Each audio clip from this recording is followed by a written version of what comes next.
this past week saw the close of the 2-week-long Synod on the Family in Rome.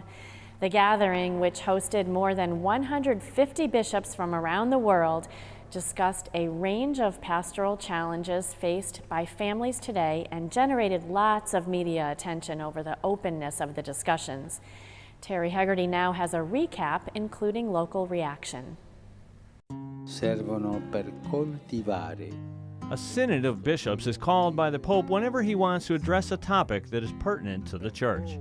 This 2014 synod, running from October 5th through the 19th, has addressed many issues faced by families in the world today and has stressed the importance of married couples and the family in society. Bishop Rosansky says that Pope Francis is using the synod as just one more way of listening to the members of the Church worldwide. Pope Francis, from the beginning of his pontificate, has really set a tone that both bishops' conferences and synods, as we have now going on in Rome, will be an important part of the way in which he leads the universal church. Topics addressed at the gatherings included contraception, sexual and medical ethics, and the plight of families displaced by war and violence. Additionally, the synod called for greater acceptance and appreciation of divorced and remarried Catholics, cohabitating couples, and homosexuals.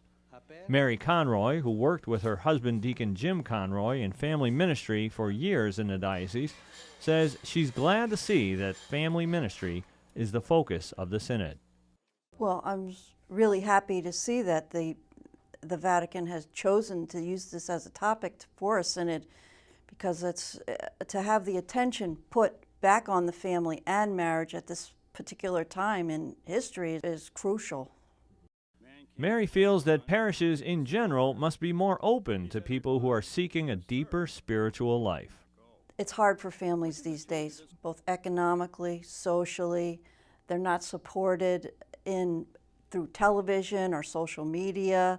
People still want to get married, but it's very difficult for them, and there's a lot of brokenness in marriage. So people are hurting, and they are in need of spiritual and pastoral care. Pope Francis has been actively involved in the 2-week-long gathering. He expressed his thoughts on the issues, but perhaps more importantly, he encouraged participants to be open to the influence of the Holy Spirit and to not hesitate in expressing their thoughts. My impression of the synod is that the conversation has been very open, it's been very frank, and that has all been encouraged by Pope Francis. And to me as a bishop, and I think to priests, to deacons, to all of the religious, especially those engaged in parish pastoral ministry, this synod is really a source of encouragement to us. Recommendations from these recent sessions will be reviewed and further discussed a great deal before formal recommendations are made to Pope Francis. But the actions of those gathered in Rome will set the table for what's to be implemented at the parish level. Bishop Rosansky says it will take some time for any changes to be evident to the faithful, but he says that the willingness to address some very controversial issues says a lot about the pontiff. Pope Francis is a man who realizes the importance of communication, who knows the importance of a frank discussion, and who is not afraid of it, is not afraid to hear what is being said.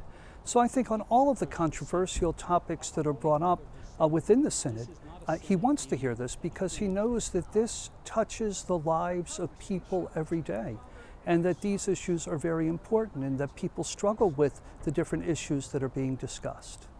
We in the Catholic Church, we need to deal with people where they're at, not where they might be or where we'd like them to be. We want to deal with them where they are and bring them into the fullness of the Church. Mary believes that these discussions and recommendations are vital to people all around the world. The support of the family cannot be underestimated. We need family. We search for family. If we don't have it in our own family, people go out looking for it elsewhere, sometimes in the wrong places, maybe sometimes in gangs, or maybe their circle of friends, but you always come back to family. Family is the foundation of our whole society and of the Church, and we need to support it. This synod has supported a more open discussion of some of the challenges faced by families today. How those discussions will translate into a change in the pastoral life of the church will likely not be seen for some time to come. Reporting for Reel to Reel, this is Terry Hegarty. And no doubt there will be much more on these topics leading up to the larger gathering in 1 year's time.